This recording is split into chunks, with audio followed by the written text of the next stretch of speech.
I used to work for a small land surveying company in northern Idaho. It wasn't exciting work.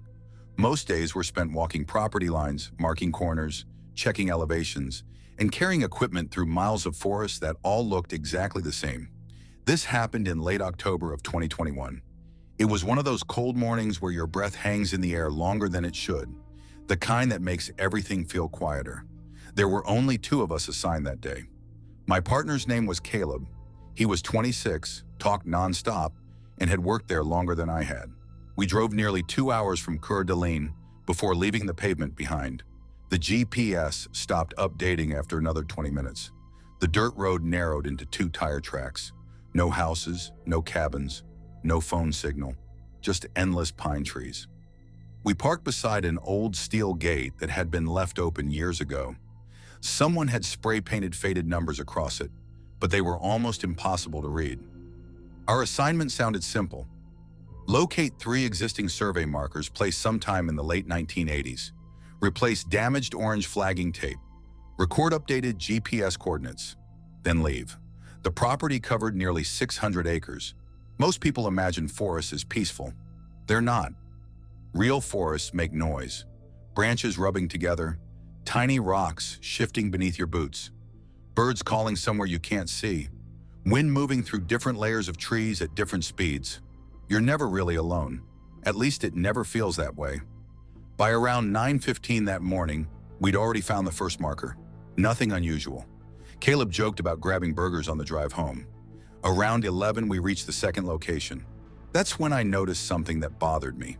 Fresh orange flagging tape. Not ours. It looked brand new. Clean, bright, no fading, no dirt. Survey tape usually gets brittle after a few months. This looked like someone had tied it yesterday. Caleb stopped. That's weird. I nodded. The work order specifically said these markers hadn't been inspected in over 8 years. So who replaced the tape? We looked around.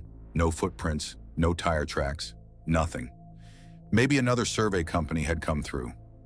That was the logical explanation. Still, there was no record of it. Caleb shrugged. We logged the coordinates anyway.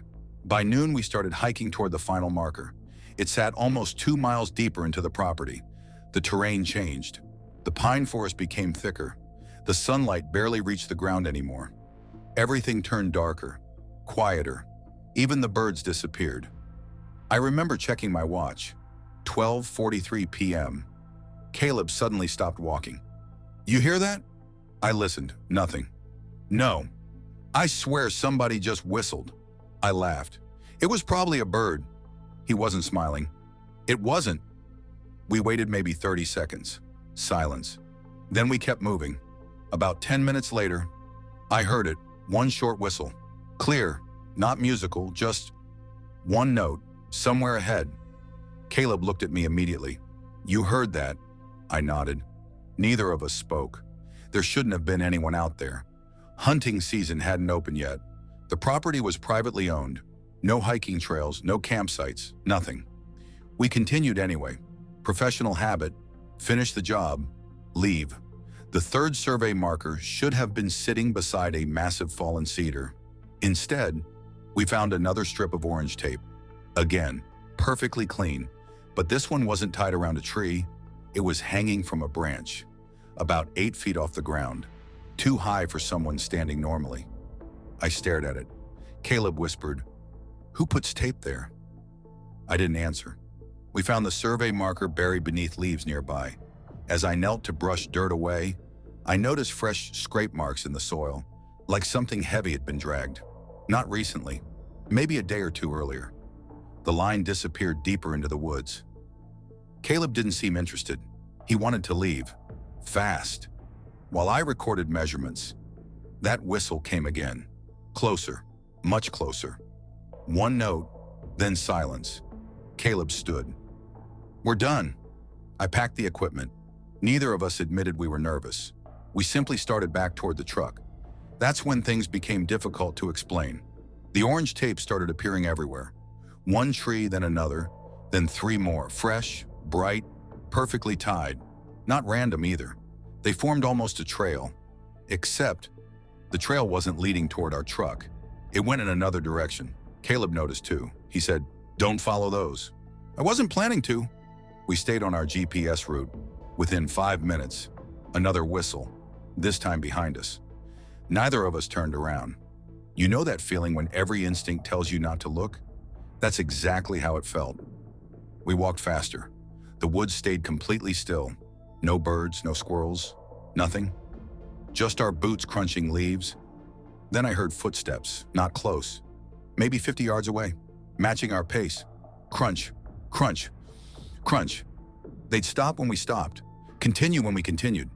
Caleb finally yelled, "Hello?" No answer, only silence. Then, crunch, crunch, crunch. Again, he whispered, "Keep moving." So we did. My heart was pounding hard enough that I could hear it. I kept expecting someone to step between the trees. Nobody ever did. After another 20 minutes, we reached a small clearing we'd crossed earlier. Only, something was wrong. There was orange tape tied around nearly every tree. Dozens of pieces, maybe 50. None of them had been there before.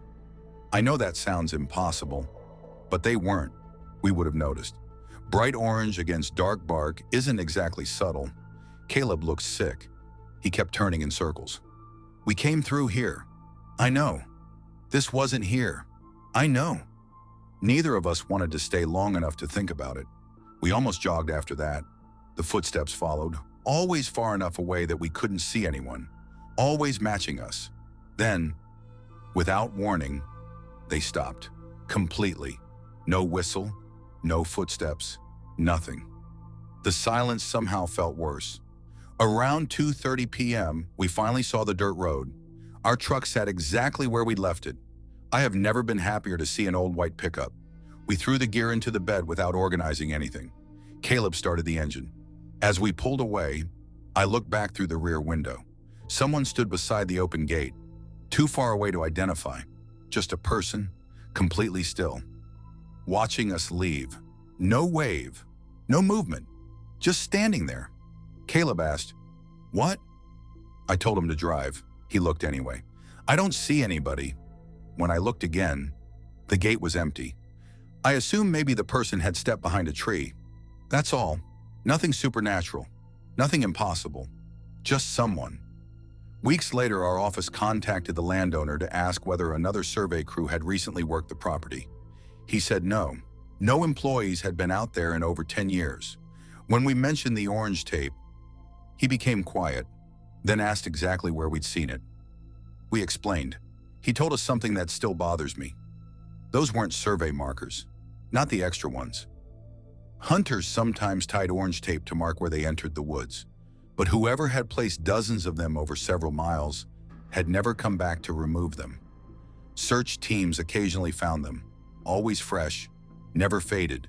Nobody knew who tied them.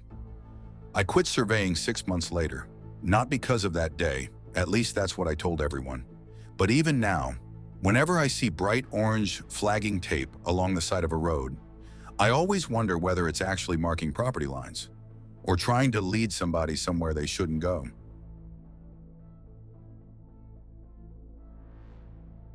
People always assume the hardest part about working in a fire lookout tower is the isolation.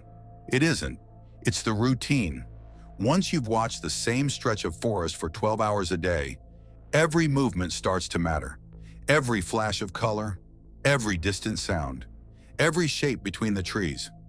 I took the job in the summer of 2019 after leaving construction because I wanted something quieter. I was 33, single, and tired of city traffic. Spending 4 months in a fire tower deep inside a national forest sounded almost peaceful. For the first 3 weeks it was. My name didn't matter out there. Neither did anyone else's. There were only 4 active towers covering our district, each separated by miles of ridges and valleys. My nearest coworker was over 20 miles away as the crow flew.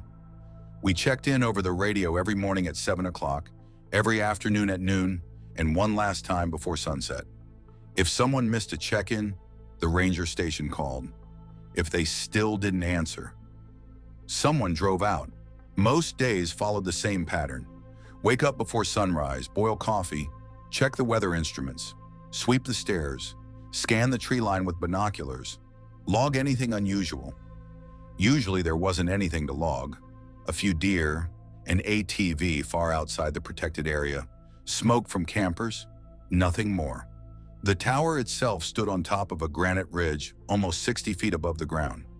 It had one room with windows on every side, a small propane stove, a narrow cot, a desk and shelves full of maps dating back decades. Everything creaked, especially at night. The stairs, the railings, even the windows. The first strange thing happened on July 18th.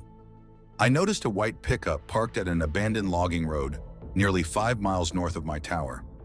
That wasn't unusual by itself. Hunters, hikers, and mushroom pickers sometimes wandered into the forest despite the signs. What was unusual was that it never moved. I logged the plate number through my binoculars but couldn't read the last 2 digits. At noon, I mentioned it over the radio.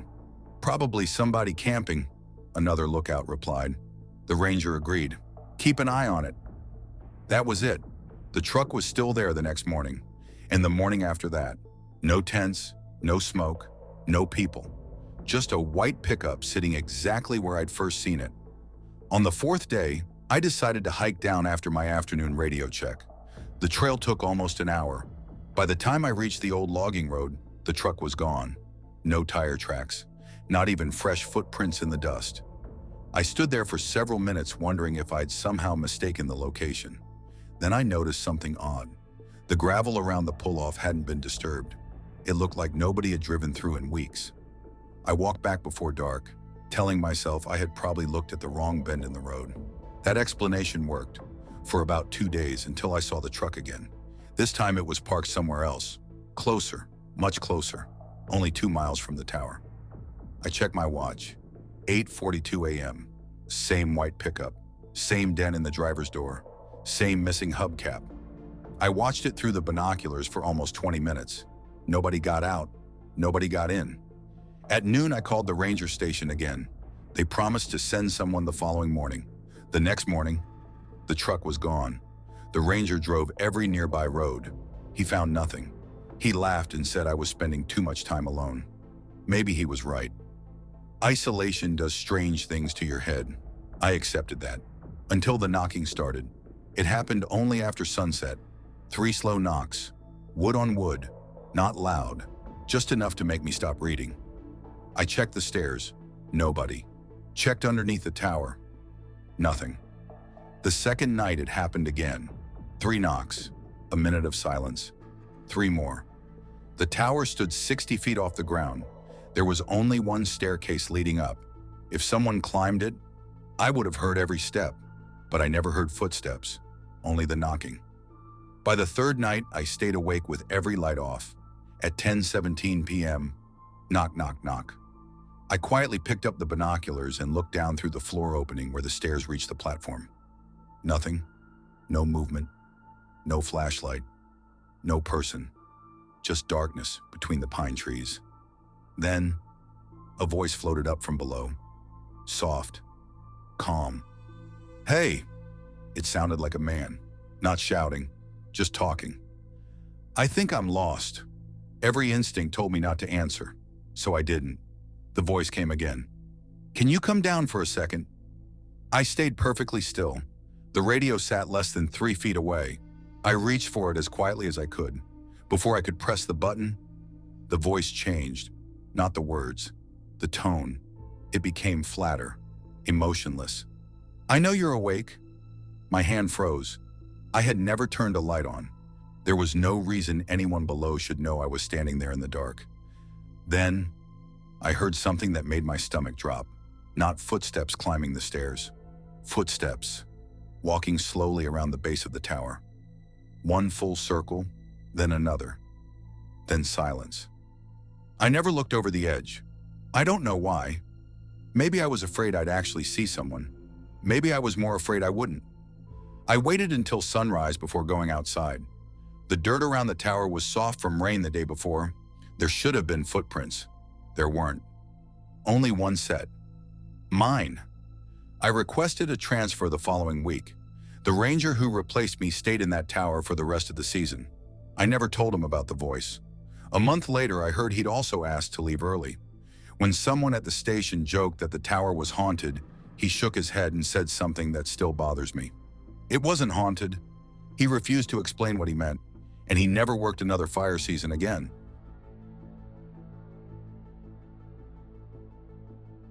The last time I ever went winter camping, I promised myself it would be a short trip. One night, one trail, one backpack. I wasn't trying to prove anything. I had spent years hiking alone, and after enough weekends in state parks, you start believing you know the woods well enough that nothing can surprise you. That confidence was probably my first mistake. It was the second week of February. The park sat in the mountains several hours from the nearest city. Snow had fallen the night before, but the forecast called for clear skies and almost no wind. Perfect conditions. At least that's what everyone at the ranger station kept saying. I signed the trail register at 8:11 that morning. The ranger behind the counter circled my route with a red marker. "Stay on Pine Ridge Trail," she said. "It's impossible to get lost if you stay on the blazes." I laughed. "I'll be back tomorrow before lunch." She smiled. "Most people are." I remember that sentence because of how normal it sounded. By 9 o'clock, I was already several miles into the forest. Fresh snow covered everything. Every branch, every fallen log, every rock. The only footprints were mine. It felt peaceful, the kind of silence that only exists after snowfall. No insects, very few birds, just the soft crunch of boots breaking fresh powder. Around noon, I stopped beside a frozen creek to eat. Turkey sandwich, protein bar, bottle of water already starting to freeze. I stayed there maybe 20 minutes. Before leaving, I glanced downstream. That's when I noticed footprints, not mine. They crossed the creek, deep impressions, made after the snowfall. They disappeared into thick pine trees. I wasn't concerned. Someone had probably started hiking before me. Still, something felt strange. The tracks came from the woods. They didn't continue toward any marked trail. They simply entered the trees and ended where the snow became too deep to follow. I shrugged it off. By early afternoon, the clouds rolled in. The light changed. Everything became flatter. Snow reflects light in a strange way. Distances become difficult to judge. Hills seem closer than they really are.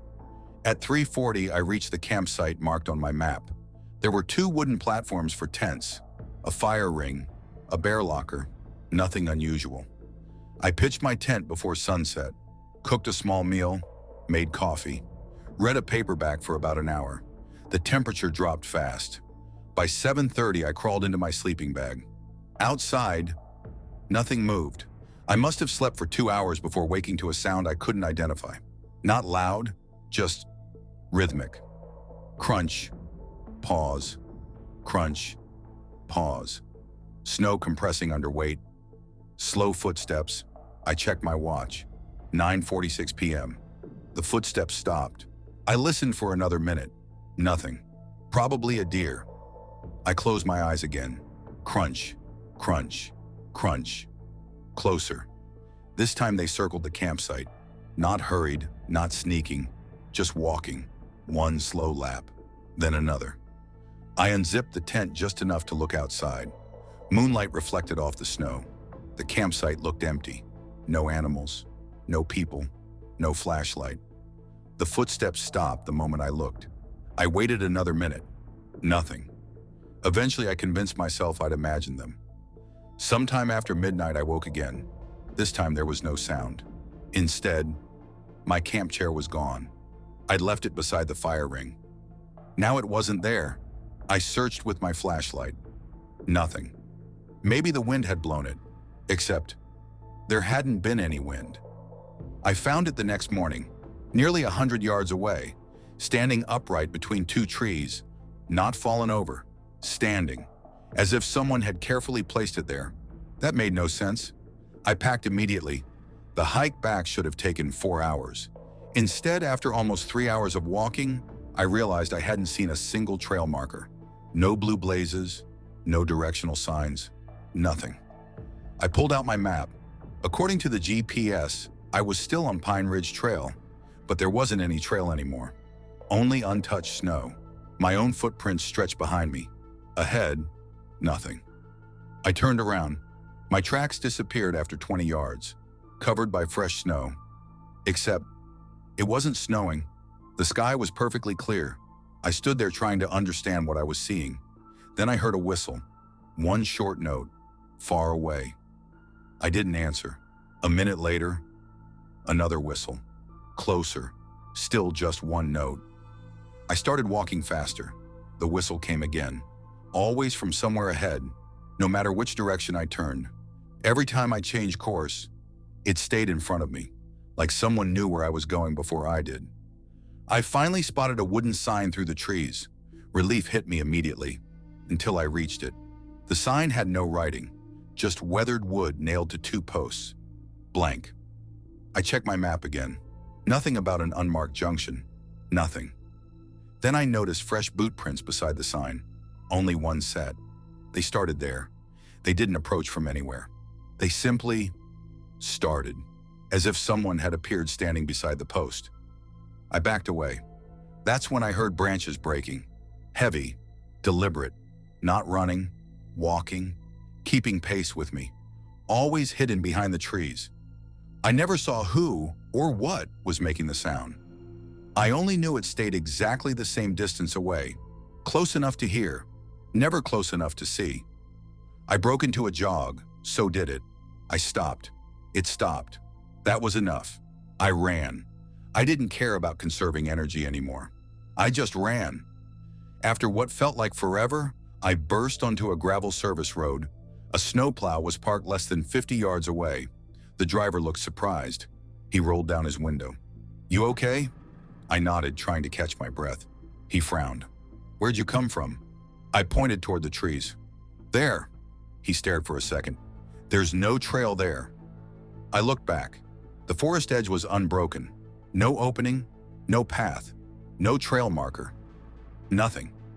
He drove me back to the ranger station. When I showed them my GPS track, everyone became quiet. According to the coordinates, I'd spent almost 3 hours walking through an area that had been closed to hikers for over 15 years after old logging roads collapsed. There hadn't been a marked trail there since before smartphones existed. The ranger who had checked me in pulled out an older paper map. She pointed at the route I'd supposedly taken. "I never circled this trail," she said. "I circled Pine Ridge." I still had the map she'd marked. The red circle was gone. Not faded. Gone. Just a clean map with no pen marks anywhere. I've been back to that park exactly once. I stopped at the same ranger station. A different employee was working. I asked if anyone had ever reported hearing whistles in the woods. He didn't answer immediately. Instead, he asked me a question. "Were they always in front of you?" I said yes. He nodded slowly. Then he said, "You're not the first person who's asked me that." I never asked another question, and I never camped alone again.